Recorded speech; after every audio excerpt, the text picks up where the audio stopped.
జై గురుదేవ్, జై శ్రీరామ్. ఇవాళ నేను మన బాడీ మన ఇల్లు లాంటిదన్నమాట. ఇప్పుడు మనం ఇల్లు ఎంత క్లీన్గా ఉంచుకుంటే మన బాడీ కూడా అంతే. ఇప్పుడు ఏంటంటే, ఇప్పుడు మనం ఇల్లు ప్రతి రోజుకు శుభ్రం చేస్తాం కదా, అలాగే మన బాడీలో కూడా ప్రతి పార్టు షుడ్ బి క్లెన్స్డ్. అప్పుడే కానీ ఇప్పుడు ఇల్లు, ఇప్పుడు మనం ఊరెళ్ళి వస్తాము, అది ఏంటంటే ఒక్కొక్కళ్ళు అలాగా బట్టలు అవన్నీ అప్పటికప్పుడు తీసేయకుండా అది ఒక చోట డంప్ చేసేసి ఆ తర్వాత ఎప్పుడో మళ్ళా ట్రిప్ వెళ్ళిపోయే వరకు ఒక్కొక్కసారి కొంతమంది అయితే అసలు అదేంటది వాటి గురించి మర్చిపోతారు కూడాను. అదేంటంటే ఎవరో ఎప్పుడో వచ్చినప్పుడు శుభ్రం చేసుకోవడం కాకుండా మన కోసం మన ఇల్లు మన ఇది శుభ్రంగా ఉంటే అన్నీ శుభ్రంగా ఉంటాయి.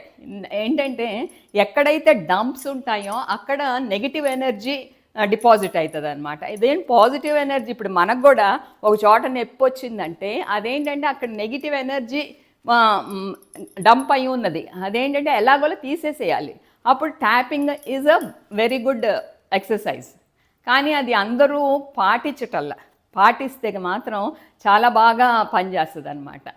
అదొకటి చాలా ఇంపార్టెంట్.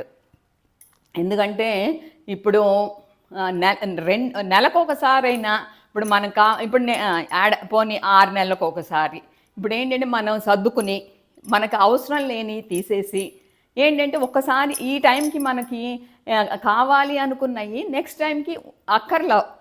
ఎందుకంటే నేనే మొన్న చూశాను, ఇంకా చాలా బయటపడ్డాయి అన్నమాట. సో ఇవన్నీ ఇచ్చేయచ్చు అంటే విత్ మై పర్సనల్ నేను ఏదైనా నేను చేసి ఇంకొకరికి చెప్తాను. సో నేనే అప్పుడు ఫ్లడ్స్ టైంలో ఒకసారి, తర్వాత ఇంకోసారి, మళ్ళీ ఒక 3 నెలలే అయింది, 3 నెలలు 6 నెలలు సంథవ్ మళ్ళా కనిపిస్తున్నాయి అన్నమాట. ఇచ్చేయచ్చు, వాడతలేదు పెడతలేదు అని చెప్పేసి. అట్లాగా ప్రతిదీ మనం క్లీన్ చేసుకుంటూ ఉంటే మన body also it is like that. మనము డిపాజిట్స్ లేకుండా అలాగా మెయింటైన్ చేసుకుంటూ ఉంటే మాత్రం చాలా బాగుంటుంది. ఆ తర్వాత ఏదైనా ఒక చిన్న విషయంలో సారీ చెప్పడానికి మాత్రం చాలామంది ఇప్పుడు మన వల్ల పొరపాటు అయింది, ఏమైంది, ఇప్పుడు దాన్ని సమర్థించుకోవడానికి ట్రై చేస్తున్నారు. కానీ ఒక్క సారీ అనే పదం లేకపోతే మన రిలేషన్షిప్పే వదిలేసుకుంటున్నారు. కానీ సారీ అసలు నా జన్మలో నేను చెప్పేదే లేదు అని చెప్పేసి అసలు అట్లా ఇప్పుడు ఏంటంటే దట్స్ నాట్ ఇప్పుడు ఏంటంటే మనిషి అన్నాగా పొరపాట్లు జరుగుతాయి. దేవుడే అడుగుతున్నాడు ఒక్కొక్కసారి సారీ.